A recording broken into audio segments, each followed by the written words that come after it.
Happy Friday, everybody. It's NTI Day 28. Isn't it so crazy that it is already May? Well, what better way to start off May than something that reminds me of spring, and that is with butterflies. And the cool thing about today is that we can incorporate science and math together. So I'm going to make this really quick. What I want you to do today is to first watch this mystery science. Okay, it's literally 4 minutes. Not a lot of your time. Watch the mystery science. After you do that, you're going to open up this Google slide and you're going to find a blank slide, okay, and write your name on it. So I'm going to go ahead and do that. All right, done. I'm going to go back to the directions. It says create your own butterfly using the shapes and lines tool on Google Slides. Okay, now I'm going to show you how to do that. So in order to incorporate shapes, there's this shape button right here. If you click it, you can go to the different shapes and incorporate them. I really would prefer if you choose shapes that we have gone over in class, okay? Choose quadrilaterals, choose different parallelograms, choose your typical polygons. So, such as rectangle, you got a trapezoid, you have a pentagon right here, we've got a rhombus, here's another rhombus. So choose those kind of shapes. Do not make the butterfly out of the sunshine and the moon or the smiley face. Okay, let's choose normal shapes here. So you can incorporate any of those that you want. And once you go ahead and you can drag them in, look, I can make them as big or small as I want. And once I drag them in, I can still edit them by grabbing the corners. Okay, so say I wanted to start with a square. Now I need to change the color. Here's the border color. So if you can see, there's a really faint black line around my square. Say that I wanted my butterfly to be green. I can click here, and then I can click my field color, and it'll also be green. I'm going to go ahead and make my butterfly so that I can explain this a little bit better, and I'm going to pause the video. Okay, now that I went ahead and I chose my basic shapes, so I have 2 squares, a rectangle, and 2 rhombuses. Another tool that will help me kind of design my butterfly is this line tool right here. So if I wanted to put some designs on the wings, then I can do that, or I can go ahead and make the little antenna. Let's see. There we go. Okay, and I mean, I can get as detailed with this as I really want to. Insert shape. See this? So I shouldn't have anybody tomorrow asking me, how do I insert shapes? Because you should watch this video and you'll know. And then I can go ahead and put in some designs. I'm going to do that now. You can change the color of your line by going up here. So when I click this line and go up here and change it, I can also change how thick the line is. I can make it a lot thicker, choosing different, with this button, line weight. I like 3. So I'm going to go through here, make it blue, 3, blue, 3,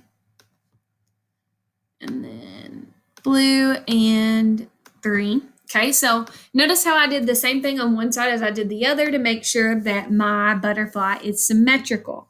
Now, once I do this and I make my butterfly the way that I want it, I'm going to go over here and I'm going to answer these questions. Okay, what shapes did I use? Well, I used a rhombus, I used a square, I used a rectangle, I used circles.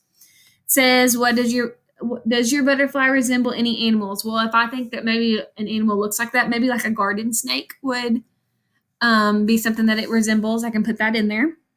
Why that animal? Because a lot of animals are afraid of snakes.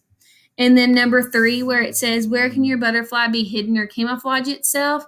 My butterfly can be hidden and camouflage itself in a lot of different habitats. That's why I decided to choose green. It can camouflage itself around here in Kentucky because there's grass and there's plants and things like that. But it can also live in the jungle if it chooses to do that. So I put the grass, flowers, jungle. Okay, so now we're going to get into the math portion really quick. It says, create a line of symmetry on your butterfly. Well, we haven't gone over line of symmetry, but I thought this is the perfect time to do that. We're going to have a little mini lesson over line of symmetry. Now, this isn't really a 3rd grade standard. It's a 4th grade standard, so you guys will have a leg up whenever you go into 4th grade.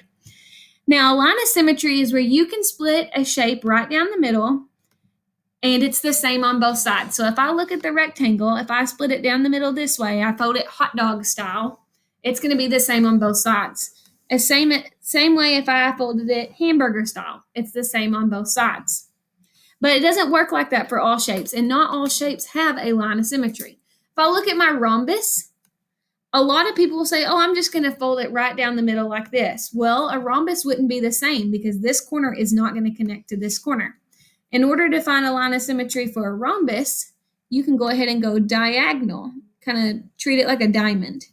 There would be your line of symmetry. So you have to be really thoughtful with this process of where would my line be perfect where it splits it right down the middle. A circle has a lot of different lines of symmetry. Ooh, that would not be one of them. Let me fix that. I could split it this way. I could split it this way. You could even go this way. And we should be really good at this because whenever it came to fractions, we had to be really meticulous and make sure that everything was in the right spot. And I could even split all of these little pieces up as well, and it's still going to have a line of symmetry because it's going to be the same on both sides. Now, a triangle. Would this be a line of symmetry? No, because this is not the same as this. However, you can find a line of symmetry with this triangle if you split it down the middle at the top. Okay, so there would be your line of symmetry. So when it comes to my butterfly, if I go in here, it's going to ask me to split my butterfly in half to find my line of symmetry with my butterfly. I'm going to take this line tool and I can find perfectly the middle of my butterfly to where if I folded my butterfly, it'd be the same on both sides. I want you to leave that line there because it's just telling me if you understand what a line of symmetry is or if a shape is symmetrical. Okay. So then after you create a line of symmetry, you'll answer these questions like we went over and you'll be done for the day. All right. Hope you guys have a great weekend. We'll see you guys on Monday.